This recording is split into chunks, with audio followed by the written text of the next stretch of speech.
Hoy me gustaría cerrar el tema del dólar americano, pero primero algunas palabras sobre lo que los liberales entienden por política económica, desde el punto de vista de su modelo promovido a nivel planetario por el Fondo Monetario Internacional. Las principales decisiones económicas deben tomar la mano invisible del mercado, también conocido como la manipulación flagrante de los mercados a favor del Fondo Monetario Internacional. Pero este tema es tabú para la discusión pública. Si alguien se atreve a comentarlo, inmediatamente le tachan de conspiranoico.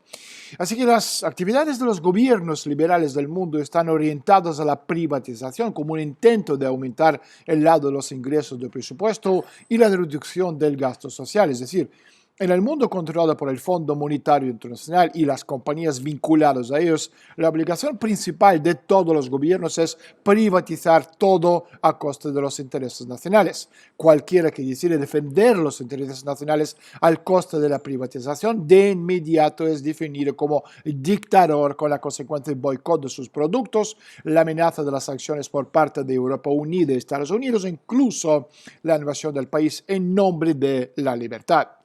Desde el punto de vista de la doctrina económica liberal, la existencia del crecimiento económico en el país no es obligatoria, además puede y debe abandonarse categóricamente si se supone que juega en contra y hace daño a los dictados de la mano invisible del mercado, y es a partir de aquí que crecen todas las reformas en monetización y también optimización, etcétera, que en gran parte fueron desarrolladas por asesores financistas, parásitos, piratas globalistas. Por supuesto, el deber principal de los globalistas liberales es sacar el superávit de los ingresos presupuestarios nacionales y depositarlo en los bancos extranjeros, una acción exigida explícitamente por el Fondo Monetario Internacional.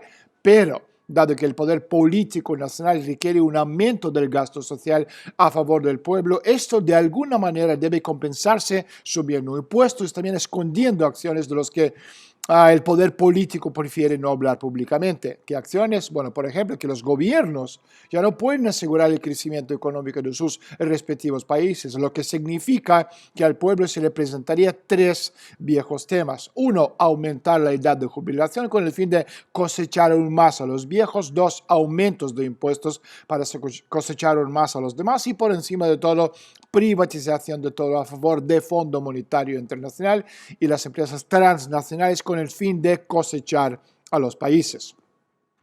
Lo que me lleva a la siguiente conclusión. El sistema de gobernanza actual, que sigue una política liberal planetaria, obviamente comprende que su tiempo llega inexorablemente a su fin. También es cierto que después de la crisis del año 2008 hubo un intento por parte de los globalistas de crear el Banco Central de los bancos centrales para salvar el sistema para la emisión de moneda mundial. Y para esto hacía falta hacerse con el control de la Reserva Federal y vía la Fed con el dólar americano.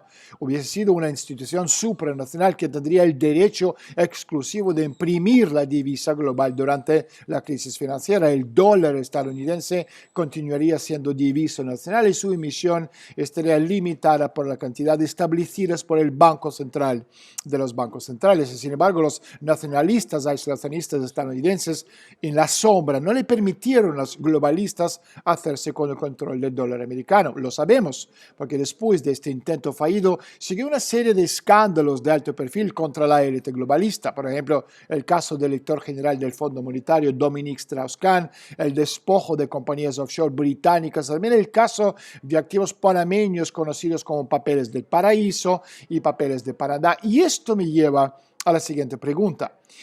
¿Qué relación existe entre la Gran Depresión de hace un siglo y la grandísima depresión de hoy? En el año 2008 comenzó el ruido deflacionario y la caída fue aproximadamente de 1% del PIB por mes. Si Estados Unidos hubiese dejado de imprimir dinero en el año 2008, la recesión habría terminado en el año 2013 o 2014. ¿Qué significa esto para nosotros hoy en día? Bueno, hay dos opciones: deflacionista como el principios de los años 30, otro inflacionario. Y esto significa una caída en nivel de la vida de la población estadounidense en aproximadamente 50 o 60%. De 1981 a 2019, la deuda promedio de los hogares estadounidenses aumentó del 60% al 130% de su ingreso anual. La refinanciación de la deuda se ve respaldada por una disminución del costo del préstamo, es decir, la tasa de descuento cayó del 18% hace 39 años a 0% hoy en día. Y con la tasa real de desempleo en unos 43% hoy en día, el ingreso familiar promedio en los Estados Unidos se encuentra a nivel del poder adquisitivo del año 1957 y es obvio a cualquier ser pensante que esto no puede durar mucho tiempo.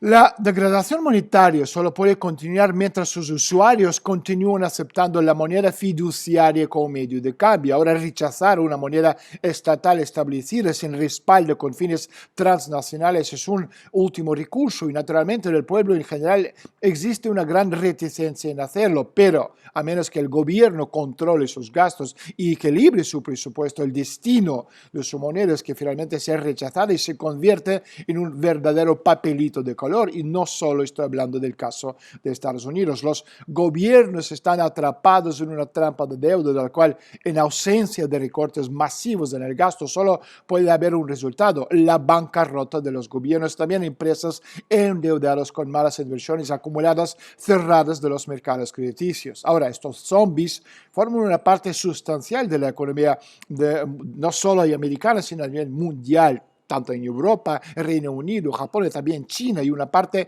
significativa del crédito bancario, por lo tanto las pérdidas de los bancos está expuesto a su inevitable quiebra.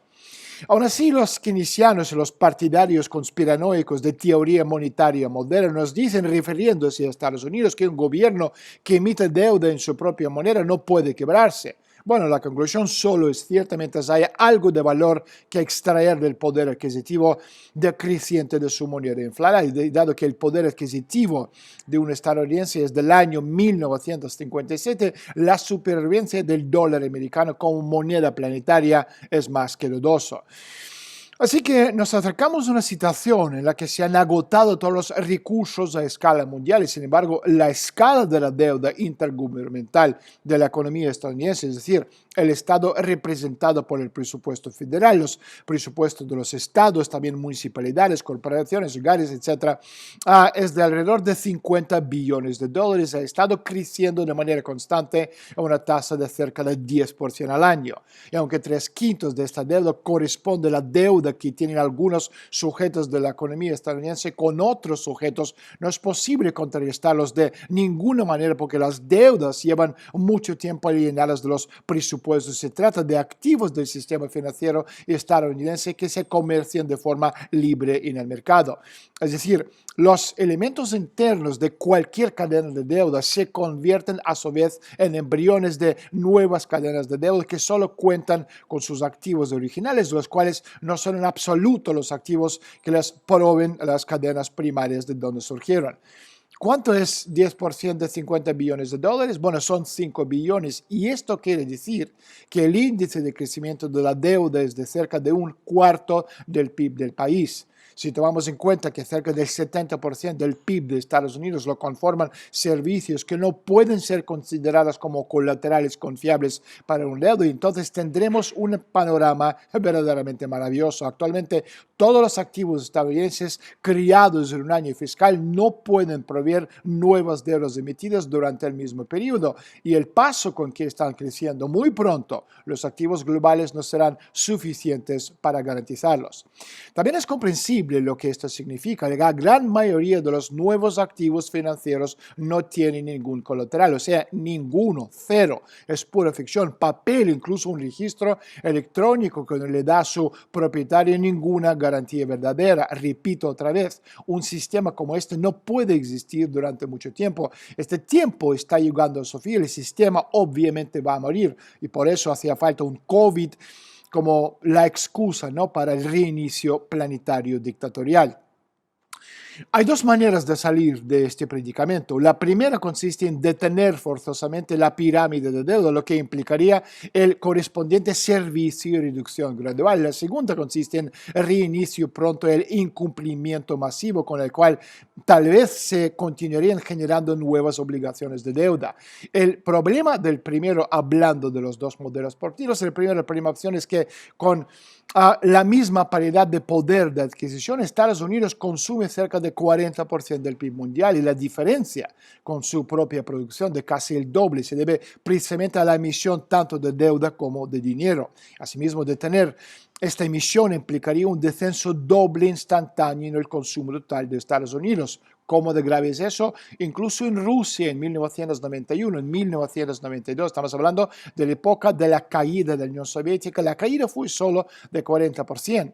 Entre 1991 y 1992, 25 millones de rusos murieron como la consecuencia de la quiebra económica. En el caso de Estados Unidos, podemos esperar los números de muertos en 30 millones o más. Quedan varias preguntas. ¿Cuál es la elasticidad en los mercados de insumos primarios? Y otra pregunta, ¿qué va a suceder con la producción mundial en el contexto de una capacidad de por sí excesiva? Bueno, por todo lo anterior, nadie se atreve a detener la emisión de deuda y desafortunadamente la segunda opción, es decir, alivio de deuda, incumplimientos masivos, tampoco es mucho mejor. De hecho, sería una repetición de la opción del año 1929 a 1930, un shock deflacionario, la misma caída solo que repartida a lo largo de varios años. Nótese que esta opción, a diferencia de la primera, puede darse de manera espontánea como pasó en el año 1929, es decir, el futuro es muy poco prometedor en cuanto al dólar americano. Con esto terminamos. En los próximos reportajes quiero tocar el tema de criptomonedas, cómo funciona y por qué sí o no es la solución a nuestros problemas económicos en el futuro. Soy Daniel Stulin para el espacio en nuestros árboles del imperio. Adiós.